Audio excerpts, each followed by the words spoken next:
Notre adage depuis plusieurs années, c'est « Ensemble, on va plus loin ». Alors, merci d'être avec nous ce soir. Merci à Desjardins de nous recevoir et aussi d'être partenaire de l'association depuis plus de 20 ans maintenant. Et pour ma part, j'aimerais remercier le secrétariat à la condition féminine de nous permettre de tenir cet événement.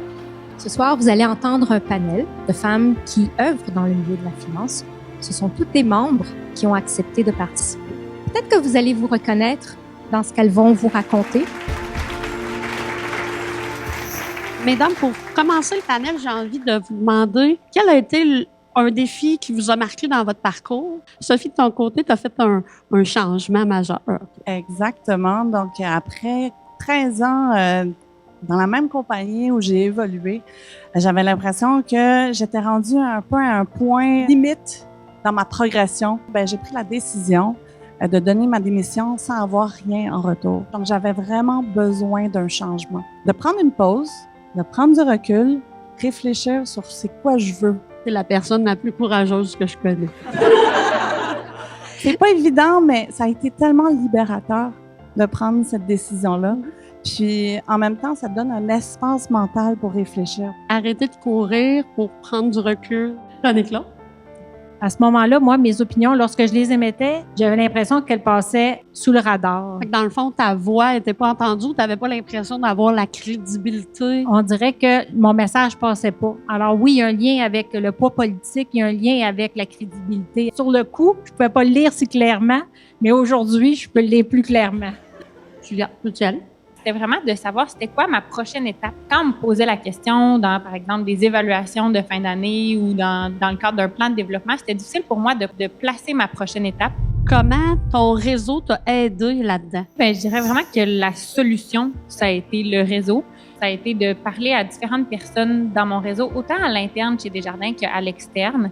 Fait que c'est vraiment ces discussions-là qui m'ont aidé à comprendre qu'est-ce que je voulais faire comme prochaine étape, de mieux exprimer peut-être ce que je voulais faire comme prochaine étape, puis en même temps, de l'assumer, puis d'assumer que c'était ça que je voulais comme prochaine étape dans ma carrière.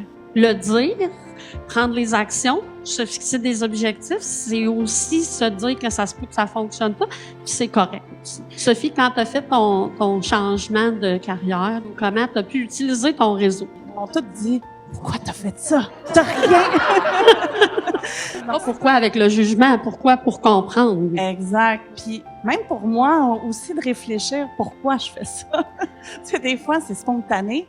Mais en arrière de ça, il y avait une raison. René-Claude, dans ton cas, j'imagine que ton réseau t'a sûrement aidé aussi. Ah oui, tout à fait. Des personnes aussi que je connaissais moins, mais je suis allée au-devant, je suis allée vers ces personnes-là pour mieux connaître la réalité. Je pense que même si la personne travaille dans notre organisation ou même à l'extérieur de notre organisation, les réalités sont similaires. Ça peut nous aider à avoir un éclairage. Moi, en tout cas, ces discussions-là m'aident à voir plus clair. On a tout comme point commun, les gens ne le savent pas, là, mais on aime toute la marche et les voyages.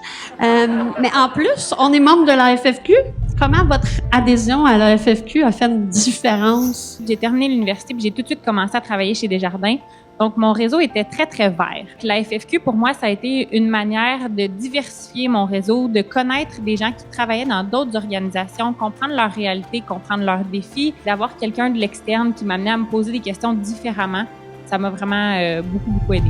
J'avais besoin de rejoindre une association où on peut ressentir un peu la bienveillance. Avec la FFQ, j'ai rencontré des gens tellement inspirants. On peut vraiment connecter avec les gens. Puis c'est ça qui fait la différence. Le safe space, moi, ça me parle parce que justement, on peut se confier, on peut s'ouvrir sur des difficultés qu'on rencontre, on peut avoir des feedbacks, on peut avoir d'autres angles de vision qu'on n'avait pas vus.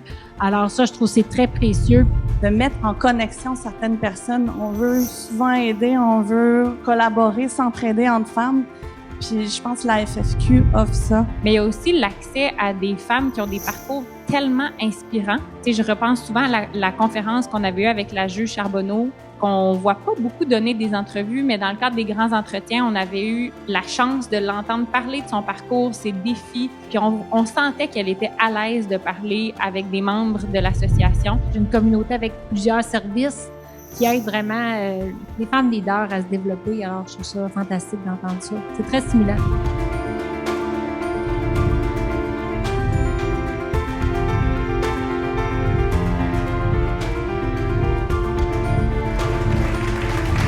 Merci aux panélistes, c'était vraiment très intéressant. Je pense que c'est vraiment important d'être accompagné dans sa carrière pour répondre à ses objectifs professionnels, mais aussi personnels. C'est très nourrissant.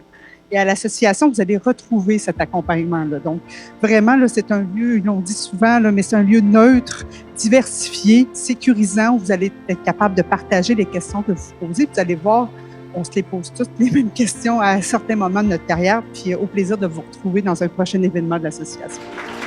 Bonne soirée.